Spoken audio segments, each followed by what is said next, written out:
We got some really cool news that some people have interpreted as bad news, and this has to do with General Motors and their hydrogen fuel cell. This is a very interesting story. I've always been fascinated with the Hindenburg and what happened there, and I did a lot of investigation. Of course, there was the initial investigation that happened back in 1937 when the Hindenburg actually crashed. In fact, I found online you can buy pieces of the Hindenburg online. There's this kind of an auction house. You can get a small square of the fabric of the Hindenburg's outer shell for $99. I found them online. I didn't buy any, although I was thinking, it might actually be cool, but what am I going to do with it, right? Stick it on a wall, then what? What was interesting about it and about the fabric was what the German engineers had done. Now, we know that you can use helium, and helium's a great little gas. It's inert. It's not going to catch fire. It is also lighter than air. There's a lot of other great properties it has. You can use it for supercooling things that you can't with most other gases. Helium is much better for supercooling than oxygen is and hydrogen is, etc. Helium is getting hard to find. The United States had a strategic reserve of helium. Now, to me, that makes sense because we did at one point need helium. We had dirigibles. We still do. We still use helium to send weather balloons up and various other things. But then the federal government decided, oh, well, we don't need to keep this reserve anymore, so they sold it off. As of next year, there won't be anything left in that strategic reserve. So where do we get helium? We get it from regular old oil mining. So they drill a hole. It's created by the breakdown of various elements in the soil, primarily some of the hard rocks. And as they break down and decay, they produce helium as one of the byproducts. Now, what's been happening, and the reason we are in a helium shortage, number 3, in fact, is that we are now fracking. Fracking lets us extract a lot more natural gas and a lot more oil, which is what we're really trying to do, and keep some of those costs down. But it also does not create as much helium, and that's a problem. And it's a really big problem when you get right down to it and you're trying to figure out if we're going to fill up our balloon that's going to go up, what are we going to do? Now, approximately a quarter of all of the helium that's in use out there goes into these birthday balloons, okay?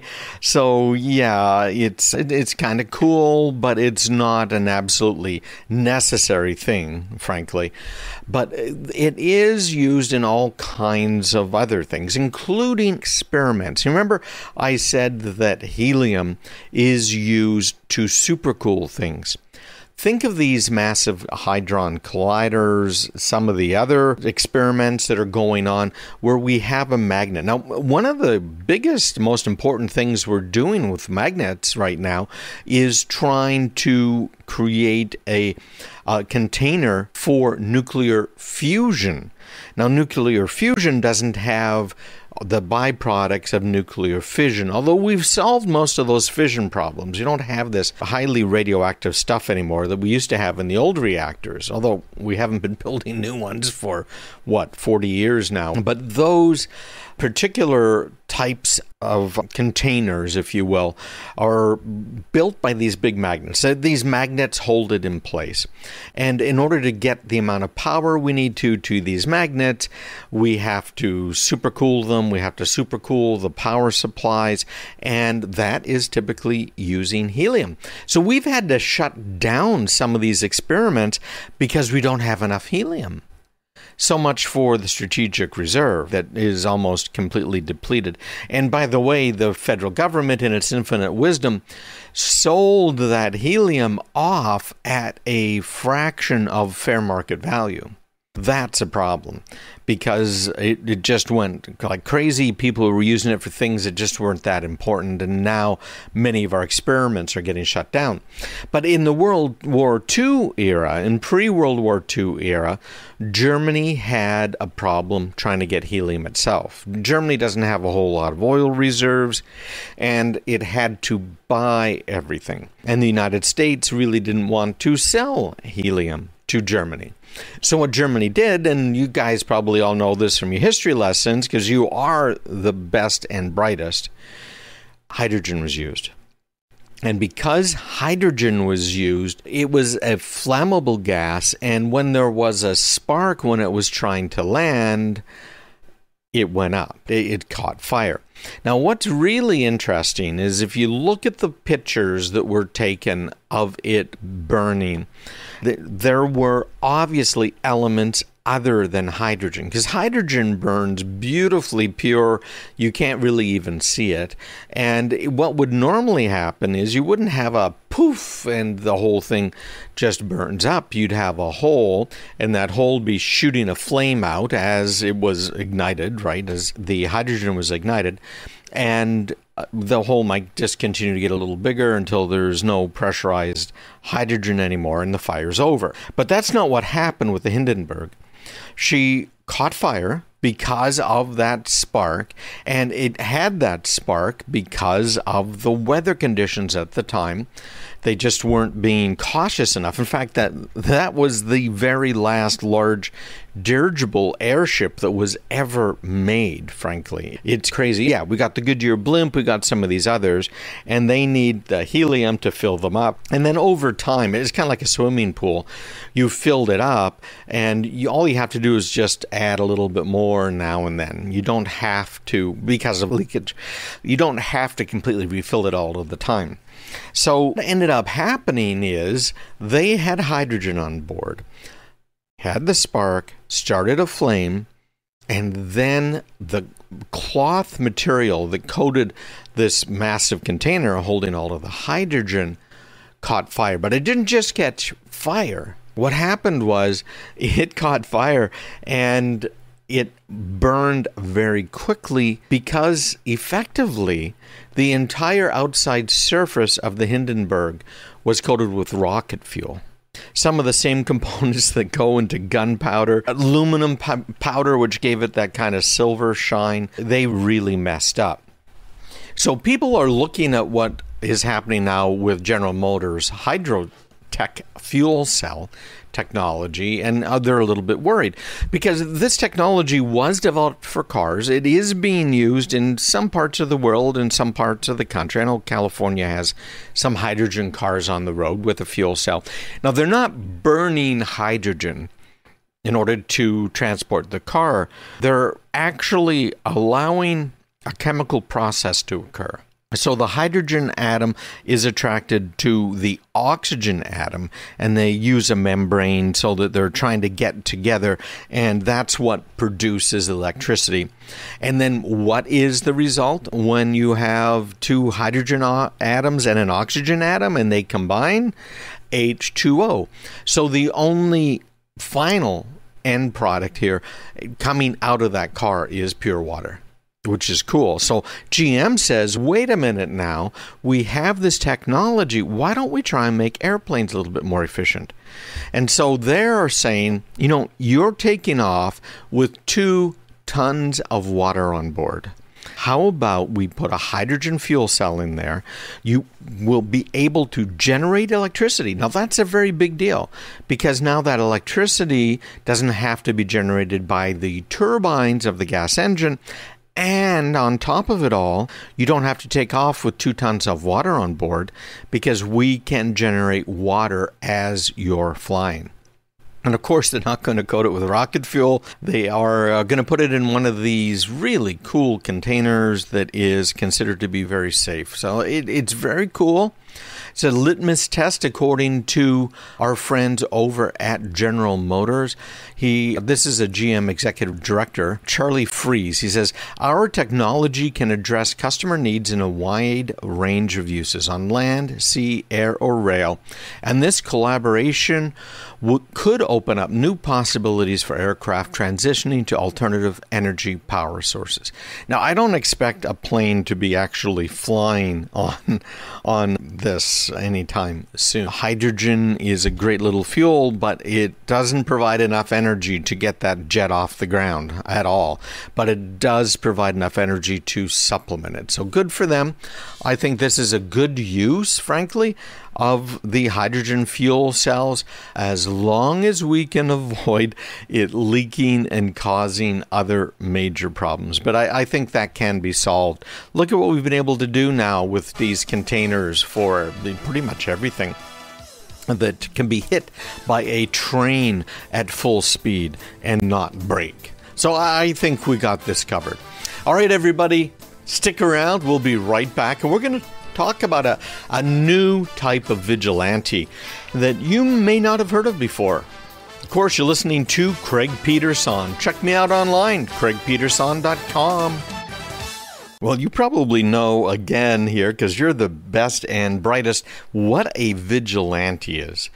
Well, I bet you haven't really heard about this type of vigilante before, and it is causing havoc for as many as 40% of computers. Well, vigilantes have throughout history decided that they were going to take the law into their own hands. Now, way back when there wasn't law enforcement, etc., that's just what you did. And then we ended up with the tribes, and our tribes would decide, okay, what's going to happen to this person. And, one of the worst things that could possibly happen way back, caveman days and after, frankly, the worst thing that could happen to you is getting banished, because having a group of people who are living together, cooperating together, working together makes all of the difference when it comes to survival. And being kicked out of that tribe, out of that group, meant you had a very low chance of long-term survival. And if you went into another group, they'd really be suspicious about you, because where did you come from? Did somebody kick you out because you did something really, really bad? I kind of wonder if that's not deeply ingrained inside of us from all of those centuries, millennia, with that whole type of process in place where we see someone that's different than us and we kind of wonder, right? Do you think that's where that might have come from? Interesting thought. I don't know that I've ever seen any studies about that. So vigilantes nowadays are people who, they're not going to the chieftain. They're not going to the local police department or the prosecutor, whoever it might be. They are taking the law, as it were, into their own hands. Now, it's not necessarily even the law. They just decide that they want something to happen in a particular way. And by having it happen in that particular way, they now have control, right? They're making the law, as it were, not just enforcing it. We have a lot of malware out there, and there's a lot of different types. You might remember what Sony did. Sony decided they didn't like people ripping their CDs, and so they went ahead and installed an automatic installer for Windows computers. So if you tried to play your favorite Sony CD, right, audio CD, listen to some music, it would automatically install some, what you and I would call malware on your computer. And it would look at everything you were doing on your computer to try and make sure that you were not trying to make a copy of the disk. Not just a copy, but what we call ripping it. In other words, you have a CD and you have an MP3 player. How do you get the CD on the MP3 player? Because you can't just stick it into an MP3 player, so you have to rip it, and that converts it from the CD format into an MP3 format, so it's all digital. You can take it with you. And I have really griped about the music industry before because they make way more money off of CDs than they ever did off of records just because of how cheap it is. It costs them like 10 cents, not even, to make a CD, and it costs them a couple of bucks to make a record back in the day. So they decided they would do digital without thinking twice about, well, digital means you can make a perfect copy of that disk. And so Sony said, okay, well, here's what we're going to do. We're going to make this. And so it installed itself way down deep inside the operating system. It watched as you loaded up disks, and it watched what you did. That is malware. And that was Sony being, frankly, a vigilante. Yeah, they said, hey, it's for copyright protection.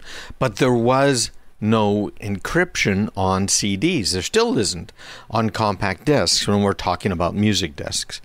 There is encryption on DVDs, and that's what they did in order to say, well, you can't rip it because it's encryption, and they passed the Digital Communications Millennial Act, and then from that act, they were able to now have control. Say, hey, listen, if something's encrypted, you can't even try to decrypt it. Okay, pretty big deal. So there's a whole lot to this whole vigilante thing. And someone is at it again. In this case, we found a researcher who has found something you just don't really see very often, outside that Sony thing. But it's booby-trapped files. Yeah, there's these files that are out there on the internet, on a bunch of torrent sites and others that are pirated software, and they have a booby trap inside of them. Now, the pirated software is typically things like Microsoft Windows or all of their different software, right? Word and you name it, all the way across the line. They also, by the way, have put some of this malware into games, because there's a lot of people that run games, and they grab these cracked games from the internet. So we're talking about bootleg software. And so what this person or people or whoever it is doing, according to Sophos Labs principal researcher, his name's Andrew Brandt, is getting these people to install this software that has a booby trap, and that what it does is you think you're just installing the game or whatever it might be, but in reality you're installing software that sends the file name that was executed to an attacker-controlled server, so it knows, oh, you're trying to run Microsoft Word, and it sends along your IP address of your computers. And then what it does is this vigilante software, it tries to modify the victim's computers so they can no longer access some 1,000 other pirate sites, like the piratebay.com, which is a very popular site out there. So this is obviously not your typical malware, not at all. And they are doing the same type of thing that Sony did way back in the day, modifying your computer so that you cannot do something that may be legal. It may be most of the time illegal, hard to say, but in reality, they're modifying it without you knowing. It's a very big deal. So people are using software kind of like this vigilante software to steal stuff. Usually it's passwords, or maybe your keystrokes or cookies or your intellectual property access. The people are even using advertising networks, to deliver software that will mine cryptocurrency for them. Okay, but those are all theft. That's what the motive is, but not in this case. These samples really only did a few things, and none of them follow the motive for malware criminals. It's fascinating. He had a thing that he posted over there on Twitter, kind of talking about it. But once the victims executed this Trojan file, It gets sent out to a server, and I'm sure the FBI is tracking down this server. It's onefleur.com. Yeah, impronounceable. And it's not the one Fisher, which is the name of a cloud storage provider, but it's pretty close to it. And it sends it out. I'm looking at the list of all of these websites that it tries to block by going into your host's file. But it's an interesting way to approach it, isn't it? Frankly, by mapping the domains for all of these torrent sites and pirate sites to your local host, the malware is making sure that your computer can't access those websites. Okay. Anyways, if it happens to you, just go in and edit the host's file. It's really quite that simple. All right, stick around, everybody. But while you're waiting, go ahead, go online, go to craigpeterson.com. Once you're there, you can easily subscribe to my newsletter and keep up to date on everything. craigpeterson.com. We've been worrying about what is happening with ransomware, with cyber attacks, and where is it coming from. We've got a new study out that's showing that 1 in 5 manufacturing companies are not only targeted by cyber attacks, but are getting nailed, and getting nailed badly. This is a bigger problem than I think most of us realize. And I have a few manufacturing clients who have been nailed badly by cyber attacks, very badly.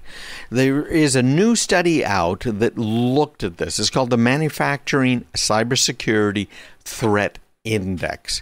And this is a report that has the results of surveys of 567 manufacturing employees. Now, that is quite a few, and most of these people were, in fact, in the IT side of things. Some of them were specifically in the cybersecurity side.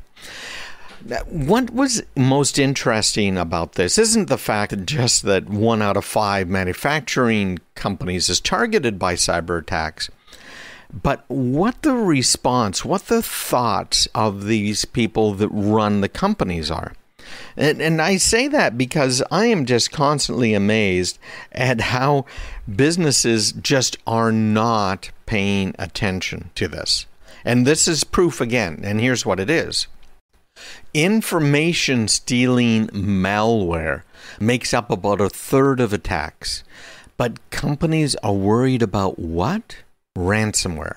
They're worried about ransomware shutting down production. That is a very big deal because, of course, it does. But what is going to hurt you more? And that's what you got to figure out. That's what companies have to really look at. These numbers that we're looking at are, according to this article I'm reading at Dark Reading, which is a great site. If you haven't been there before and you'd like to follow some of these things in the cybersecurity world, definitely check it out. Dark Reading, very easy to look at. Lots of good stuff. But Robert Lemos is a contributing writer over there, and he's the guy that wrote this. So he is saying that more than 1/3 of all manufacturing firms are attacked every month. That's absolutely amazing. Now, of course, not all manufacturing employees really know when a company is being attacked, but ransomware attacks, that they know. Because usually that means much of the company is shut down when it happens. Because ransomware attacks have this major impact on the business. And the other types of attacks where they're stealing information, most of the time, companies never find out unless it's too late. Again, it's usually ransom or extortion. They're two sides of the same coin. So an extortion attack might be where they get onto a network, they exfiltrate data, and then they say, hey, listen, we got all of this data. Do you want us to post your bank account numbers, customer information, your intellectual property, your plans, whatever it is? You want us to post them online? Huh? If not, pay up, okay? So this is, I think, a very big problem. There are major blocks between IT, information technology, and security teams. And I also have to point out that most IT decisions nowadays, most what would normally be an information technology decision, is actually being handled by a line of business manager. Who chose the software you're using to track your customers? It was probably the sales guy, right? It's not the CEO, it's not the IT director, it's the director of sales or marketing or the accounting people who decided to use QuickBooks Online as opposed to using something else. All of these types of decisions are out of the hands of IT and are way out of the hands of the cybersecurity people. That's because of this massive changing landscape out there. It's absolutely huge. Now, there's a survey also of 250 information technology workers, and they found that 61% of the companies experienced a cybersecurity incident affecting their factories. 61% of manufacturers had a cybersecurity incident that affected the factories. And 3/4 of those incidences took production offline. That's according to another report that came out in March. Just mind-blowing, isn't it?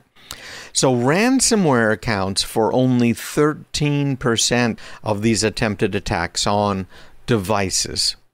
But the information thieves account for 31% of the attacks, and fileless attacks account for 28%. So here's a quote from Morphosec. These are the guys that produced the first report I mentioned.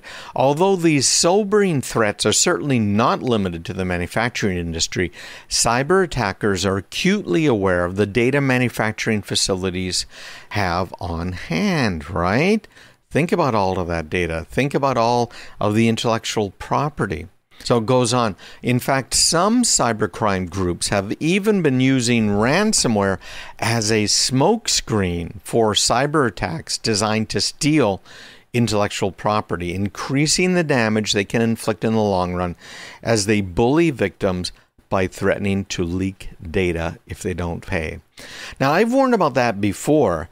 If you've got something that looks like a ransomware attack happening, pops up on your screen, it's got that classic red screen, ransomware pay up, that may just be a smokescreen. You may not have ransomware. Your files may not be encrypted, because what most of these guys nowadays are doing is making additional money off of stealing your files. So it depends on the group. This isn't what DarkSide does, but some other groups do. And they can really sock it to you.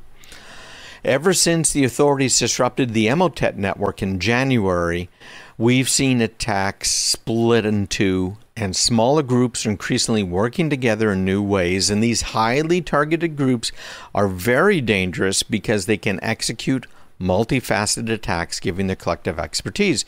Again, it's just like business. If you're trying to sell something, you need to narrow down. You need to get as narrow as possible.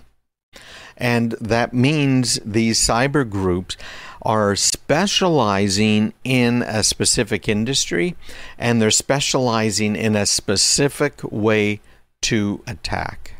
This is really fascinating. There's a few reports that come out every year. Verizon has a very good one on cyber attack statistics.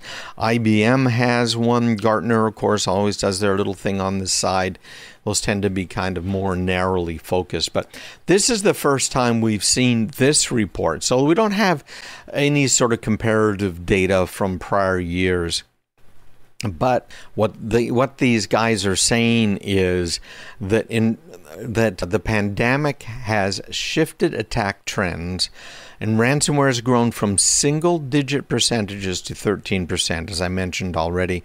Almost 2/3 of surveyed employees believe that the chance of a breach increased because of remote work. And we know that's true. FBI's been warning about that. We've seen it again and again. So be very careful. Most of these manufacturing companies have had people working from home during the lockdowns. Nearly 2/3 said that it has increased the risk of a breach. And let me tell you, it really has.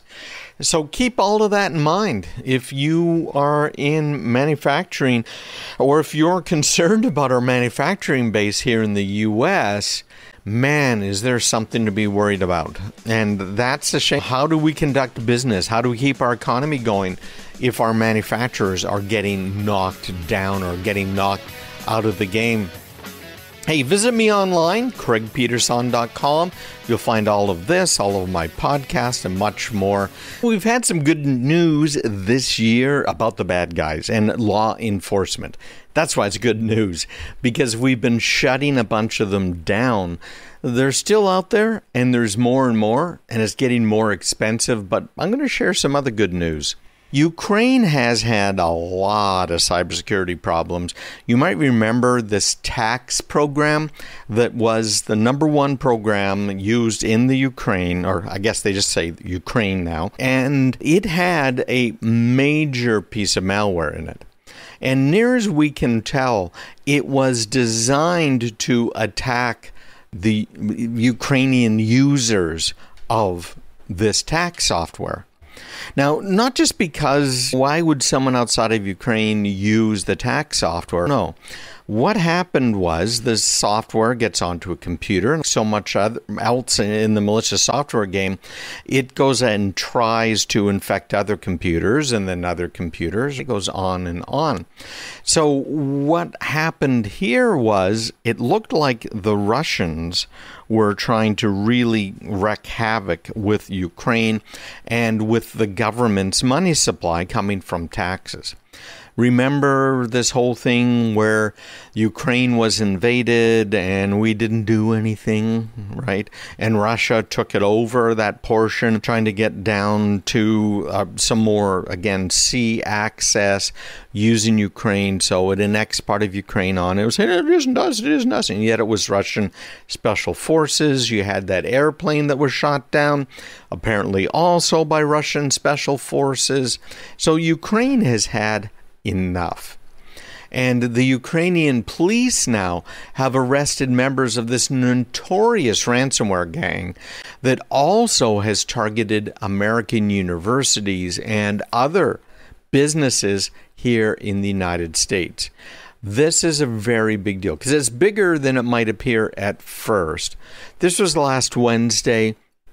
The Ukrainian National Police made an announcement that they were working with Interpol and the U.S. and South Korean authorities. Now, why all of those different places? Obviously, they might want to use a little bit of expertise, maybe from the FBI, maybe from some of these others.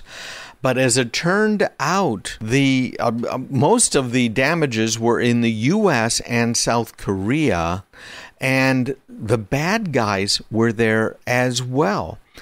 This is also because they're having trouble. These ransomware people and people that are trying to spread other types of malware, they're having trouble finding the right employees. Yeah, employees. Sometimes they're gig people. They'll hire people to launder money, unbeknownst to them many times. It says, hey, I don't have a PayPal account. Can you? I'll transfer some money to you on PayPal, and I'll let you keep $50 or whatever it is. And if you could, just wire it into this bank account for me. So those are called mules. They're part of the money laundering. If you've done that, you might have been involved in something illegal. Some of those people were here in the U.S. because that's, again, they're trying to get the money out. Nowadays, they are also, of course, using Bitcoin primarily, but other cryptocurrencies as well. But these guys it was called CLOP. They had, or C10P, depending on how you want to look, they had stolen $500 million, basically $500 million in damages. So everybody really wanted them. But this is the first time that a national law enforcement agency has carried out mass arrests of a ransomware gang. That is a very big deal. So Ukraine is now doing more, basically, than Russia has. Russia is a hub for ransomware gangs. We know that, right? Whether Putin has control over them, is directing them or not, that is up to debate. But there are a lot of ransomware gangs over in Russia. And you think about Russia and how big it is, you realize its economy is about the same as New York State. Yeah, it's a decent-sized economy, but it's nothing compared to the other major economies in the world. Russia, been blamed for harboring cyber criminals because they have not been prosecuting them and they don't extradite them. Remember, President Biden was going to ask for extraditions and they're trying to figure out a deal, and President Putin said, sure, we'll extradite them if you extradite people we want to, which of course isn't going to happen. So who have they been going after and what have they been doing? This group is one of several ransomware cartels, is what they're calling them now, that seize the target's data and then encrypt it and demand a ransom to release it. And then they also do the double extortion, where they say, hey, if you don't pay the ransom to decrypt your files, we are going to leak sensitive information online. So the targets, they've included Shell Oil Company, the international law firm Jones Day, you might have heard of that one, as well as several U.S. universities, including Stanford and the University of California. Think of how big that is. I'd be shocked if University of California wasn't the biggest in the country. So in most cases, these hackers used a vulnerability in this file transfer product by a company called Accellion. So if you're using that's Accelion, Accellion, in your business or to connect to your business for file transfers, double check it. Make sure it's up to date, because that's how they compromise their victims here. Obviously, ransomware is in the spotlight right now. There have been a lot of these huge attacks hitting our critical infrastructure. We've got the Colonial Pipeline. We've also got, of course, the big meat processing plant. We've seen them hit some of these water filtration plants, electric grids, all over the place. So governments, not just the U.S., but worldwide now, are under a lot of pressure to try and stop these cyber criminals. So we'll see what happens. A small country like Ukraine, it's just amazing to me that they are taking the lead. It's just incredible. So let's look them up right now. Ukraine size financial. Let's see what it has to say here on DuckDuckGo. Their economy. So they rank per capita GDP, gross domestic product, 119th. Not so good. And their GDP rank is 56. So in other words, most of their people are on the very poor side. And number one, it looks like, sector is agriculture. So they are ahead of Russia. They are ahead of most countries, except really Eastern European and the United States. So congratulations to Ukraine on that one. Very big. I'm trying to find out here how many people there were. Okay, so as part of this takedown, Ukrainian police on Wednesday, and this is an article from Ars Technica, said that it had conducted 21 searches in the Kiev, I guess it's pronounced, region of homes and cars of those arrested, seizing equipment, 5 million Ukrainian hryvnias, which is around 200 grand, and property. Video footage shared by the police showed officers raiding homes in what appeared to be wealthy neighborhoods and towing luxury cars, including Teslas. The police said it managed to shut down some of the group's digital infrastructure, and it's unclear whether those arrested were core members of the group or affiliates. And the defendants here face 8 years in Ukrainian prison. Does not sound like a fun time for them, that's for sure. I want to encourage everybody to take a few minutes, if you haven't already, and get my newsletter. Now, when you sign up for it, I'm going to send you a few special reports talking about some of the things you can do right now in order to secure your computer, whether it's a home computer, just one office computer, or a whole office. I go through some of the most important things. Also, you'll find on my homepage a video on how to thwart most of the Russian ransomware, and it's really simple. So it's like a 5-minute, not even, video, shows you exactly what to do, and you are going to be ahead of those Russian hackers. So how's that for really good news? Now, you can get my newsletter, which comes out every week, and I try and keep you up to date on the goings on by going to craigpeterson.com/subscribe. Now, that's where you're going to find links to my podcast, which you can also find right there on my website. You can find all of the interviews where people are interviewing me. You can find this radio show, all 2 hours worth of my weekly podcast. You can find it all right there on the homepage at craigpeterson.com. Now, if I could ask a favor of you, the way to get a podcast out into more and more hands is to get the subscription numbers up. Not just the downloads, those are important, but the subscription numbers, and to have people obviously listening to it or watching it. By the way, I post this up on YouTube as well, so you can watch it there, listen really. I'm not posting much video right now. I do post some. But if I could encourage you to go to the 800-Pound Gorilla or even your favorite podcasting platform, go to craigpeterson.com/iTunes. That will then take you directly to my iTunes podcast page. Craig Peterson, that's Craig Peterson, PETERSON.com, and put a / and then iTunes, ITUNES, and that will get you to my iTunes podcast page. I hope I've earned 5-star review from you. So if you would, leave a review and give me the 5 stars. Hopefully, as I said, I've earned it. I'm also on a whole bunch of others. You can go to craigpeterson.com/Spotify and many others. So check it out. Please do subscribe to the podcast, whatever your favorite podcast app is, and that will help to get the word out. We get a few more listeners here. I really do want to help these people out, help you out particularly. craigpeterson.com. You'll find everything you need to get started right on the homepage. All right, everybody, take care. Apple and Google are changing the way they are delivering privacy in a very big way. Have you ever spoken to your device and given it a command? Yeah, the smartphones, etc. That's all changing for the better.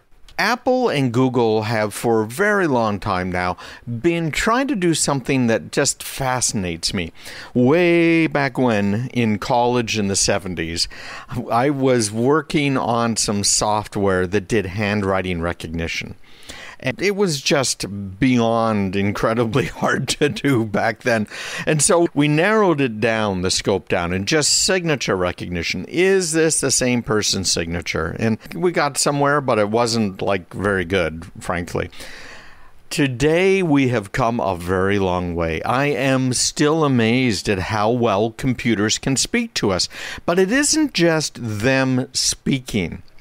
Now, of course, our computers, our smartphones, our watches can go ahead and listen to what you're saying. Absolutely listen, and listen closely and understand it. But the big question is how? What are they understanding? And from a privacy standpoint, where are they doing the understanding? Now, I wrote some software that takes meetings or other things like my radio shows and sends it on up. It packages it up and it sends it on up to Google, or not Google, I should say Amazon, and has Amazon transcribe it for me. Now, that software didn't take me very long to write because Amazon has these services that you can use using what are called APIs, application programming interfaces. So I was able to write some software that transcribed radio shows and transcribed meetings in a matter of, well, less than an hour, including all of the debugging and testing and everything else to make sure everything was going to work and it wasn't going to fail. And it didn't keep stuff up in Amazon longer than it needed to and tied into my right accounts, everything. An hour. An hour. I remember in the early 80s trying to come up with a system that could take a phone call inbound and walk people through a menu and let them hit a button. So they press 1 for this, 2 for that, etc. And this was on an Apple II. I was writing it in assembler and in BASIC. Oh my gosh, bringing back all kinds of memories. We now have these incredibly smart devices. And since the dawn of the iPhone a decade plus ago, many of the smarts in our smartphones and our computers have come from somewhere else. Just like I have transcriptions done by Amazon, that's up in the cloud. They have all of their data centers and some amazing software that can transcribe almost anything, even with kind of bad audio. So the mobile apps and our phones are sending our user data, in this case our voices that were recorded, up to the cloud. And that would transcribe speech or maybe giving you some ideas of what the next word is you're trying to type. So you only have to hit one. Where it's changing now is where it's being processed. Apple has for quite a while done processing as much as possible in the local phone set, the handset. So you wake it up, that processing's done locally. Same thing's true for Amazon. Google's been doing much the same thing. And Apple has added to its devices a machine learning chip that's designed to be able to do this more and more. So that your question, so you might say, hey Siri, what time is it? Can be processed locally in the device. That's exactly what Google is doing as well, because these smartphones, even the ones without machine learning, like a lot of these Android phones, are smart enough to do some real crucial and frankly sensitive machine learning tasks, like asking very simple questions or even doing the speech transcription on their own. So at Apple's big event this month, Apple said that its virtual assistant is going to be able to transcribe speech without using any cloud resources. Now, it depends on the language. Obviously, English is where they probably are going to focus, and maybe a few other European languages. Future iPhones and iPads are going to be doing all of that locally. And if you pay close attention to the releases of Mac OS, you'll see that future, like the next release of Mac OS that's already in beta, is using special processing that's only available using the Apple chips. Because Apple, again, is embedding machine learning into some of these. It's just amazing what they're doing. And Google is following suit. Google said the latest version of Android has a feature dedicated to secure on-device processing of sensitive data. So they're calling that the private compute core. That's Google's name for it. And initially, it's going to be used to keep the smart reply feature that Android has built into its mobile keyboard that can suggest responses to incoming messages, keep it local on the phone. So that's a good thing, right? This wizardry is going to give you more privacy. Because even though Apple anonymizes anything that's going up to the cloud, anything. If your voice, for instance, is being sent up so that it can be processed, and it happens like that. It's just amazing how quickly it all happens. Google is doing much the same thing. They're just going to say, we're just going to process it locally. So you might not notice a difference because of how fast both companies are able to process your voice. But on-device machine learning offers more privacy and even faster apps. Just really, again, using the old snap trick here, much snappier than they ever were before. And by not transmitting your personal data, it's cutting the risk of exposure It's also saving time because right now, again, it has to record it. Now, it's often streaming it live, so it listens for its wake-up word, which might be "Hey Siri" or "Hello Google" or whatever you got it set up to be. And my phone just woke up, and it starts streaming it up to the cloud. So you have to wait for the data to be sent, then processed, and then sent back. But it's amazing how fast it is. So this is very good. Apple has always had your privacy and your security as one of their main focuses. But when it comes to our friends over at Google, prying on you, spying on you, prying eyes is really the name of their game. They want to know everything about everyone. One of my sons was over at his girlfriend's, and she has these Facebook portal devices, which I've always argued against people getting because there's nobody worse than Facebook. Even Google isn't as bad as Facebook. And they were talking, he and his girlfriend, about a hammock.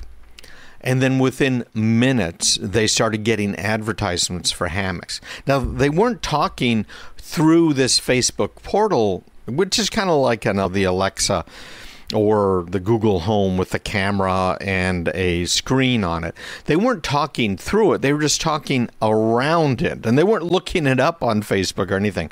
So they have their strong suspicions they were being spied on. And frankly, I do too, because my son, this particular son, knows tech extremely well. Okay, so Google started gathering data on the Chrome browser and how much you're using it, what you're using it for, through a technique they call differential privacy, which adds what's called noise to harvested data. Now, you can get plugins for your browser that issues random queries, searches. So Google thinks, okay, so you just searched for size 13 socks, but you didn't. Your browser did that in the background on purpose to basically poison Google's harvesting of your data because they can't really tell the difference. So Google started doing this themselves in 2014 a little bit so that the information about you really wasn't that accurate. Google's now trying to put you into a box. So rather than gathering all the information they can about you, specifically about you, just long-tailed about you, what they're doing next is putting you in a box. So you are a 40-year-old white guy from New England who likes cars, right?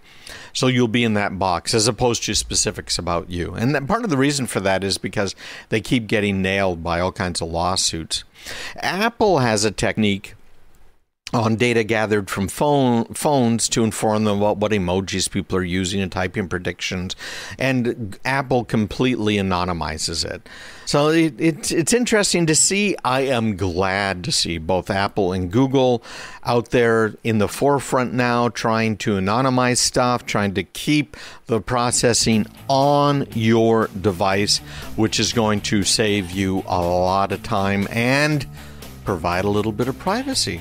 So there you go. Major update to privacy coming first from Apple, and then it looks like Google is going to follow suit. Hey, have you visited me online? You can get my newsletter for free. I have a free one. Go to craigpeterson.com/subscribe. I came across this article in Fox Business this week that I knew I had to talk about, and this is about ransomware and how a ransomware attack can really begin in some pretty simple ways. So we're going to talk about that right now.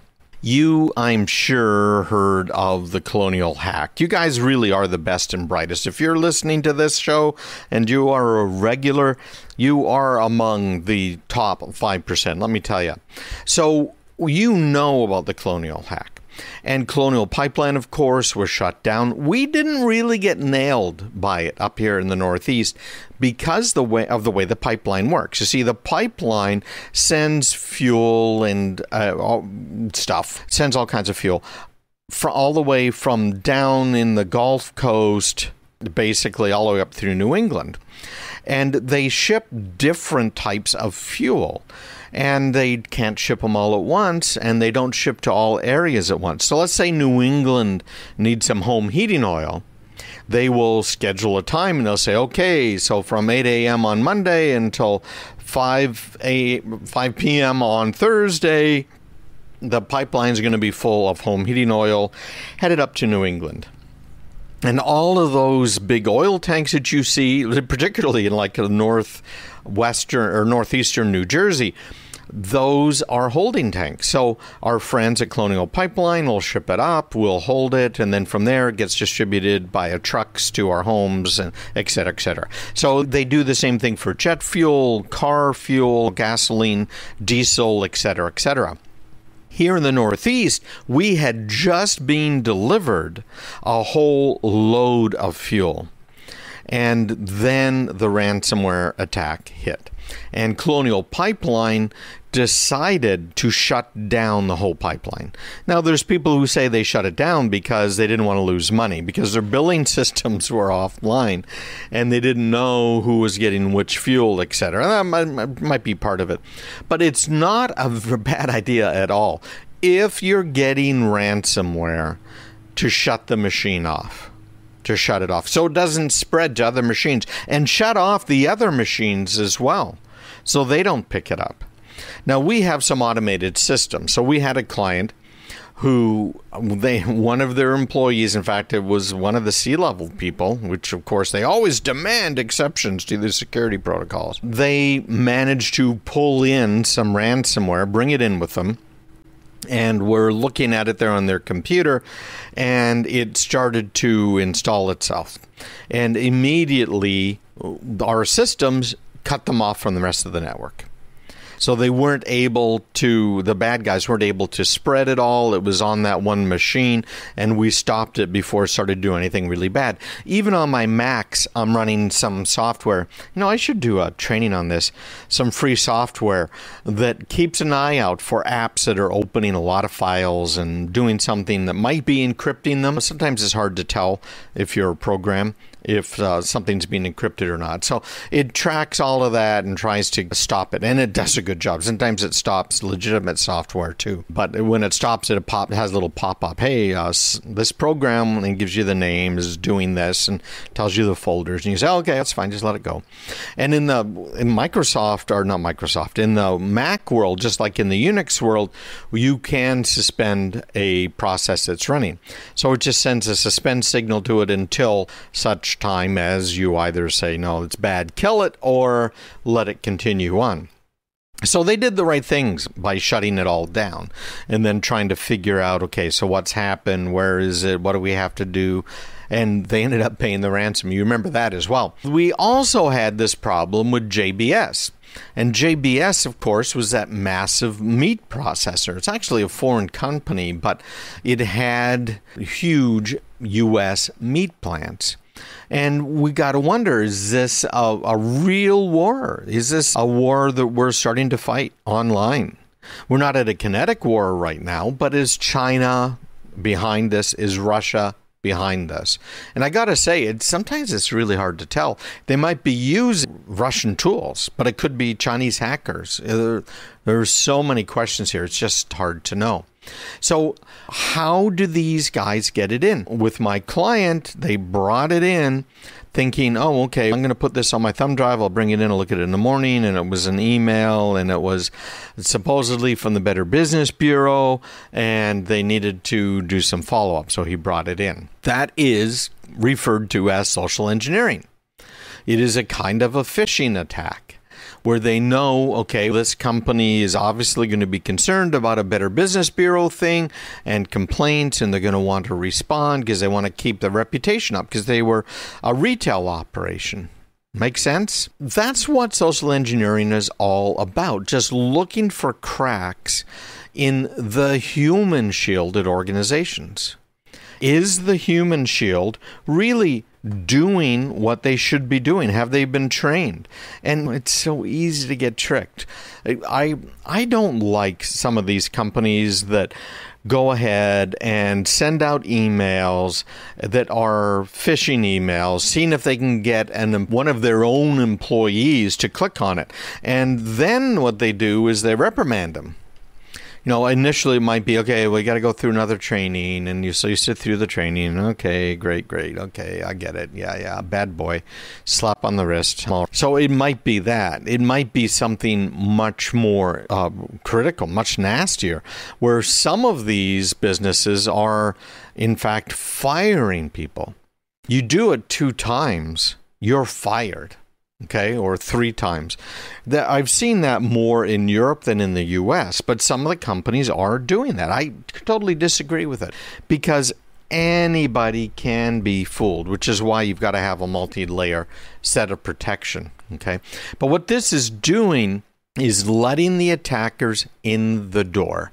Once they're in the door, they try and get higher privileges, which is basically more security access, so that they can start going into various files and machines and start spreading. We call it east-west, right? Spreading laterally within your network. And that's a key to carrying out a ransomware attack. It can be that simple. Now, most cyber attacks, about 70%, are related to email phishing.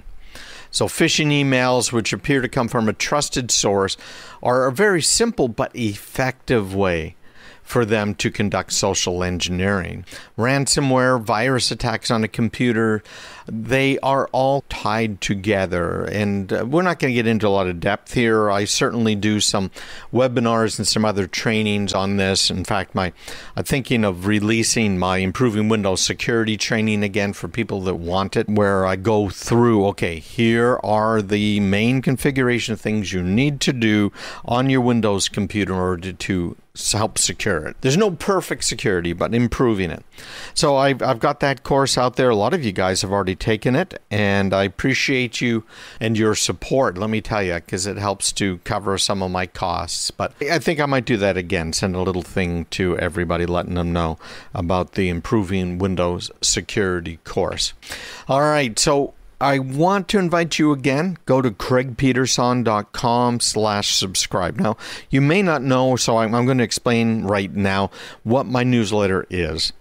Every week, I find 6 to 10 articles that I think are very important, and I'm reviewing literally thousands of articles every week. Some of it's automated review, and the rest is me sitting there looking at them, trying to find what are the ones I think you'll be interested in. And you get those from me every weekend-ish by email. Just go to craigpeterson.com/subscribe, craigpeterson.com/subscribe. Stick around. A lot of us have been complaining about cookies and tracking for a long time, and Google has finally heard us. I'm not sure about this, but we're going to talk about third-party cookies right now. Third-party cookies are where you go to a website and that web browser kind of squeals on you, shall we say. What happens is Google, for instance, is trying to track you as you go online, as you go between websites. They're calling this kind of an advertising surveillance industry on the web. And frankly, this third-party cookie has really been an important part of this whole surveillance industry.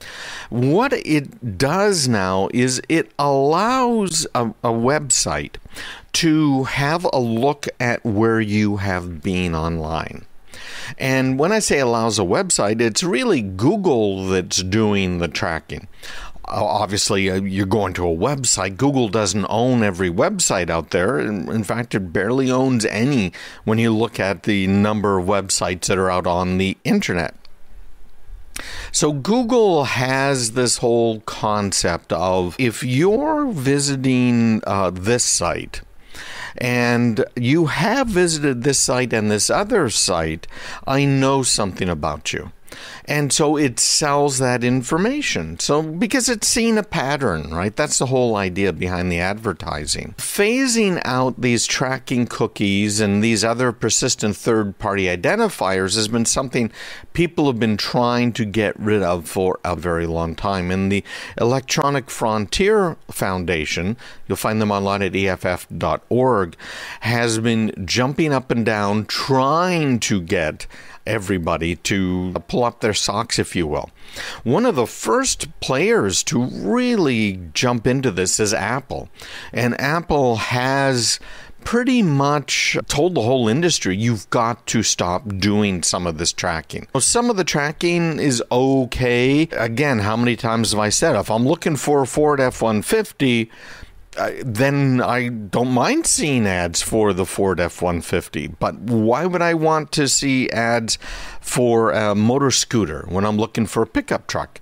And frankly, if I'm looking for an F-150, I expect to see ads maybe for a Chevy Silverado or a Dodge truck. Does that make sense to you? Because I'm looking for something, and that's when I'm interested in seeing it. Well, Google is now jumping on to this bandwagon because Apple has said we are going to be doing a couple of things. We are going to be forcing you app developers to tell everybody exactly what you are doing with their information, what you're tracking, who you're selling it to, what it's being used for. That's a very big deal. And it's got the whole advertising industry very worried. And Google is coming along saying, okay, Apple, we'll do you a little bit of one better. And of course, the biggest complaints are from Facebook, who ironically has been buying newspaper ads, if you can believe that. Google has been destroying the newspaper industry, and now it's going to newspapers to try and get people to stop Apple from destroying Facebook's industry, right? By blocking some of the advertising tracking that Facebook has been doing. Now, what they are doing is what Google is doing is looking to replace these third-party cookies. And how are they going to do that? They are already doing a few rather sneaky things. For instance, they fingerprint your browser. Now, your browser has a fingerprint because you have certain extensions on your browser that you've added. You have your computer, which has an operating system that has a certain version. It has a certain amount of memory. It has a certain amount of disk storage. A lot of the private information, the personal information about your computer can be gleaned by a website. So one of the things they've been doing is saying, okay, you're blocking cookies, no problem. I can still figure out who you are. And they do. Now, they don't necessarily know exactly who you are, but they have a very good idea. One of the proposals that Google has come out with is called the Federated Learning of Cohorts, which is very ambitious and could be the replacement, if you will, for these third-party cookies that could be the most harmful. And what it is, a way to make your browser do the profiling itself. So historically, they've been able to track your browser as you go around, and then they have to pull all of that information together. They pull it together, and they come up with a picture of you and who you are. Yeah, you're interested in buying a pickup truck, particularly an F-150. Okay, as an example. That picture gets detailed about you, but it's something that the advertisers have to put together. What this flock or federated learning of cohorts is doing is it's boiling down your recent browsing activity into a category. They're calling this a behavioral label, and then they're sharing it with websites and advertisers. So the idea is basically your web browser itself is going to put you in one or more buckets. And the websites that you're visiting and the advertisers that are advertising on those websites will be able to get that label that your browser has put on you. Yeah, you like that?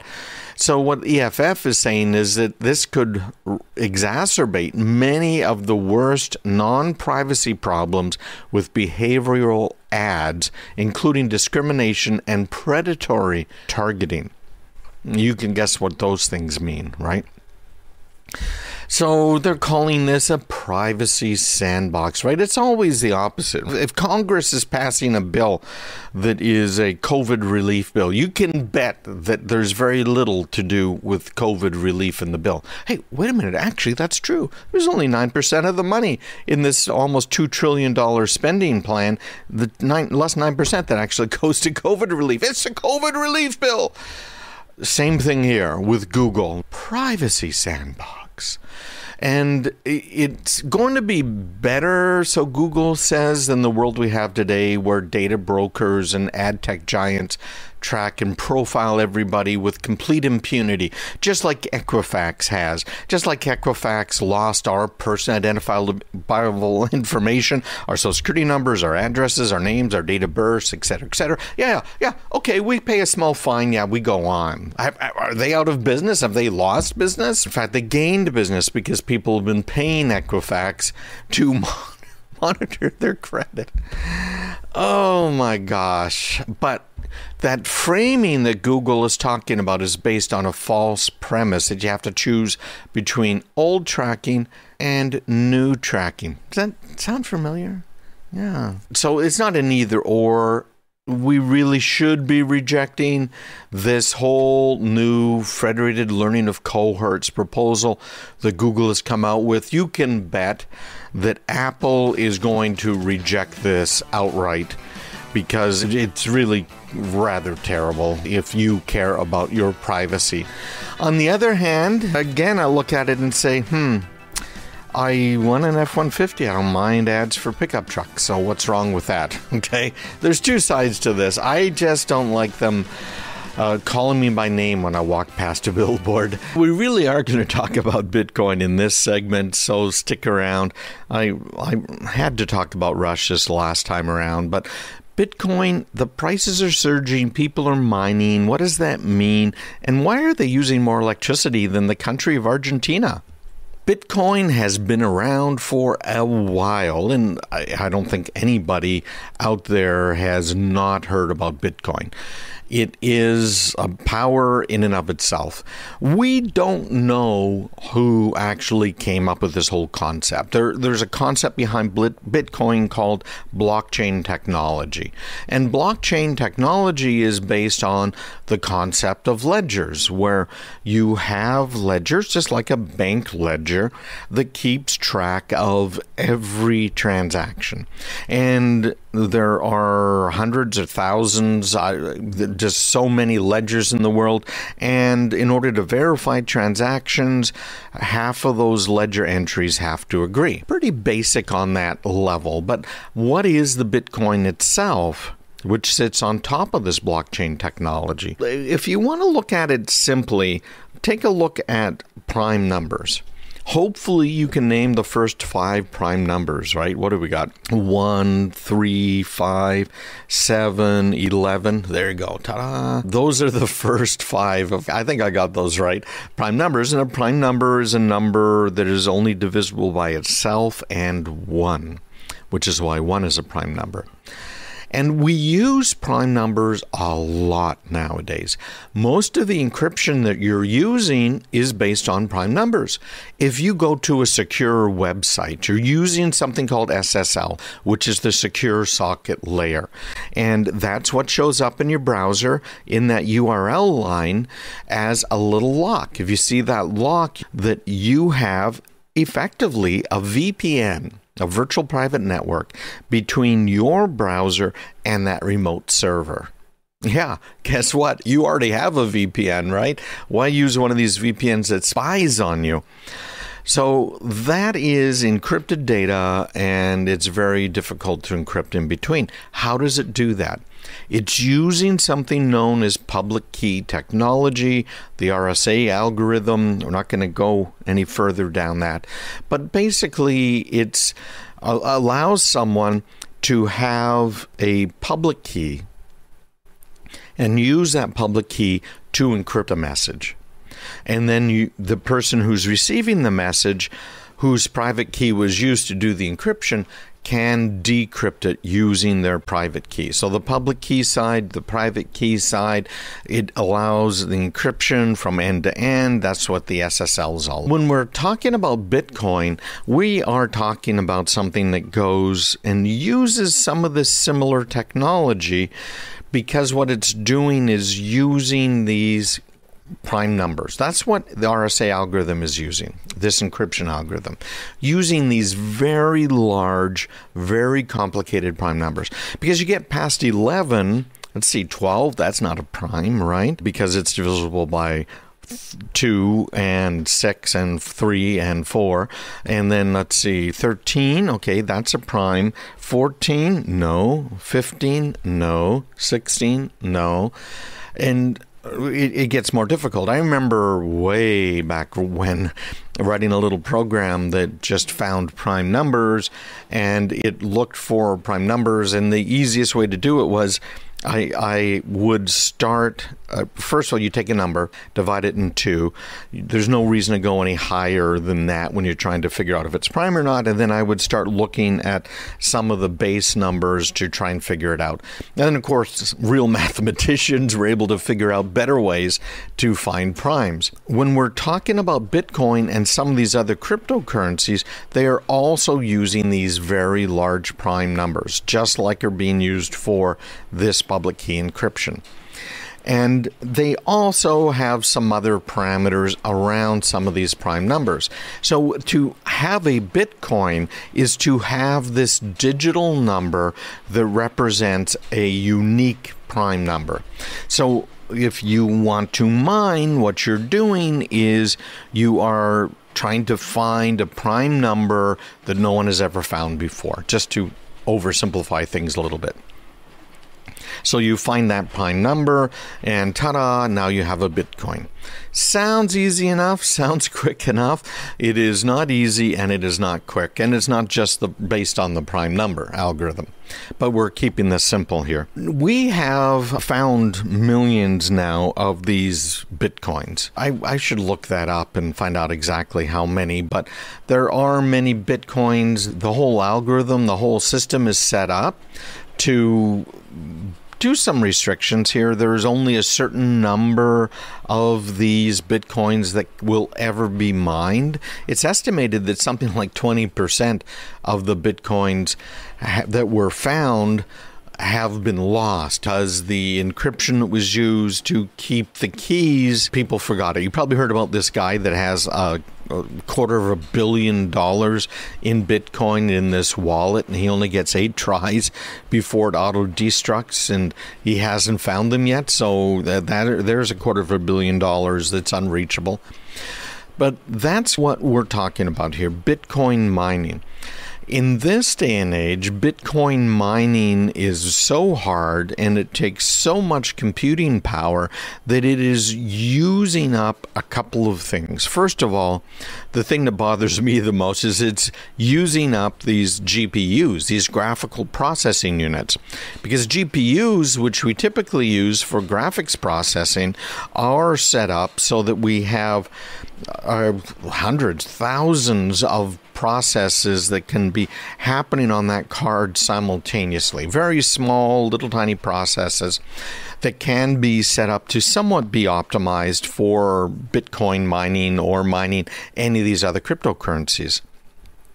And then the people who really want to make money on mining these cryptocurrencies have machines that are special machines. They are designed specifically to mine one type of coin, one of these crypto coins. So we're talking about Bitcoin. So there are machines that are designed to mine Bitcoins. Go to eBay and look for Bitcoin miner. They used to have them on Amazon. I haven't checked in a while.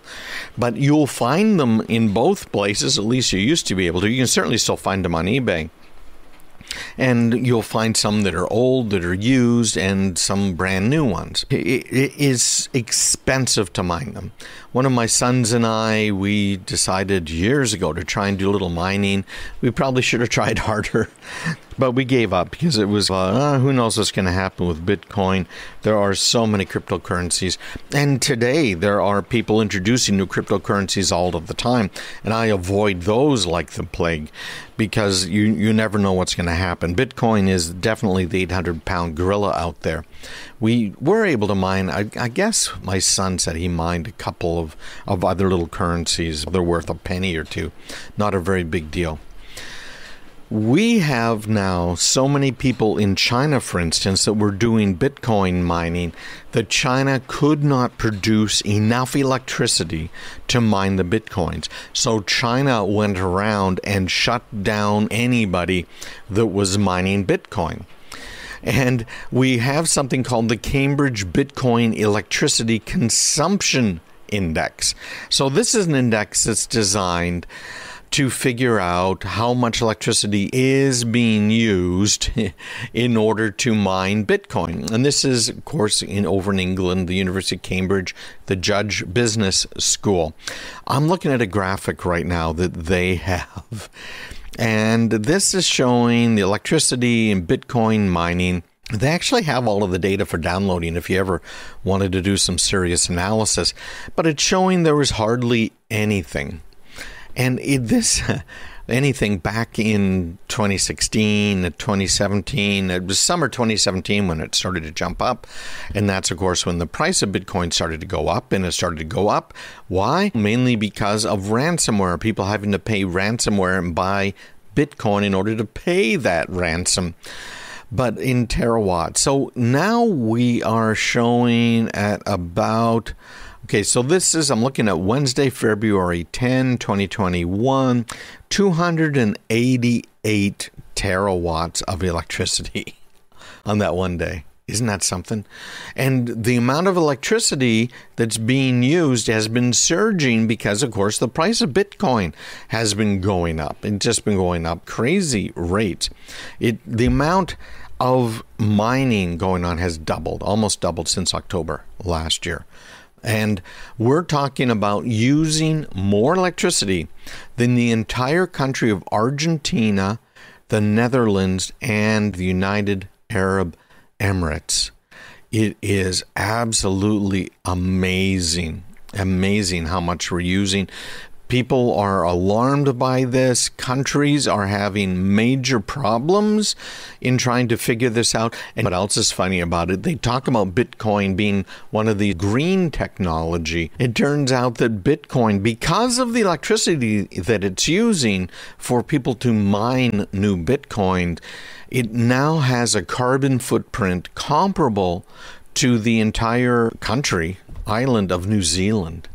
It's producing about 37 megatons of carbon dioxide per year. I think that's funny, frankly, because they call it green. It's like green cars that are electric. Well, guess what? They aren't green in so many ways. They're cool as heck, don't get me wrong, but don't think they're green because they're not.